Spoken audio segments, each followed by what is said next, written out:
तो तू हमारा पास आ जा, हम मार के तोर गोड़िए फाड़ देम। न रही बांस आ न बाजी बसुरी। कहे के मतलब ई है न रही कमर न कहबू तेल लगावे के।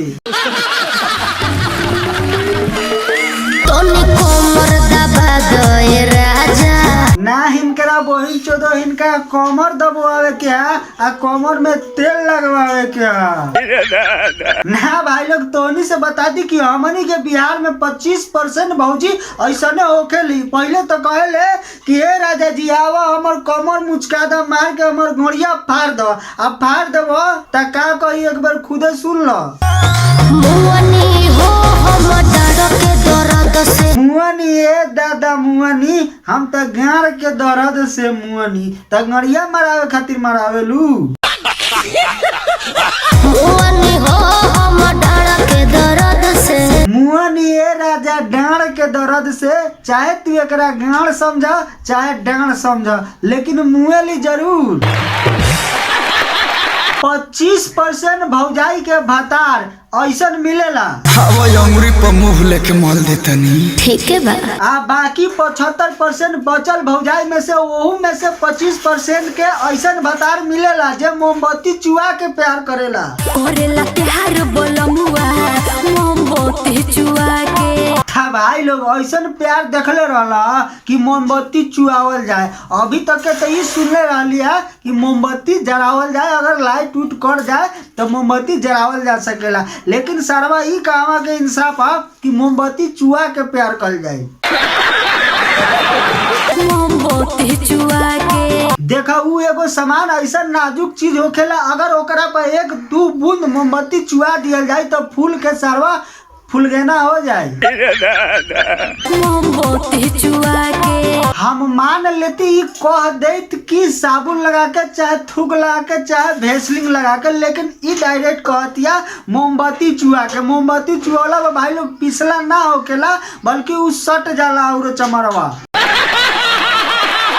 करेला प्यार बोलमुआ मोमबत्ती चुआ के।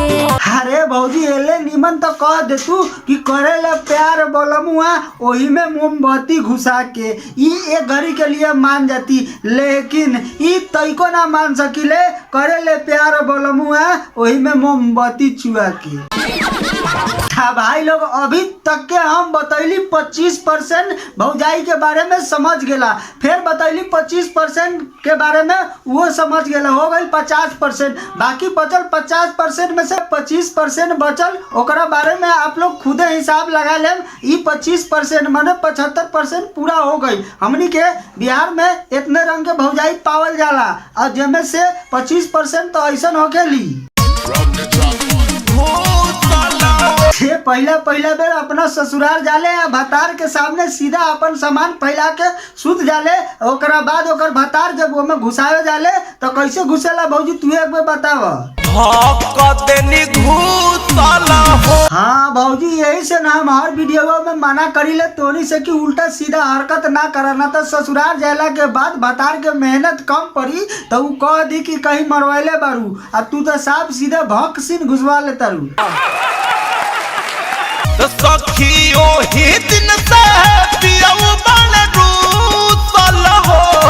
तारा बहन चोदो रूसो न तका करो। आदमी पूरा जिंदगी आशा लगावे ले कि हमारा एगो कम से कम सील पैक माल मिल जाओ। पहले तो लोग सोचत रहे कि चलो रेडियो घड़ी गाड़ी उड़ी मिल जाए, लेकिन अब बस लोग यही शुक्रिया मनावे कि बस हमारा एगो सील पैक माल मिल जाओ जेकरा के हम सुहागरात के दिन तोड़ दी। लेकिन बहन चोद तू एकदम भक सीनवा घुसवा लेबू तो केहू आदमी के दिल टूट जाए तो रूसी ना।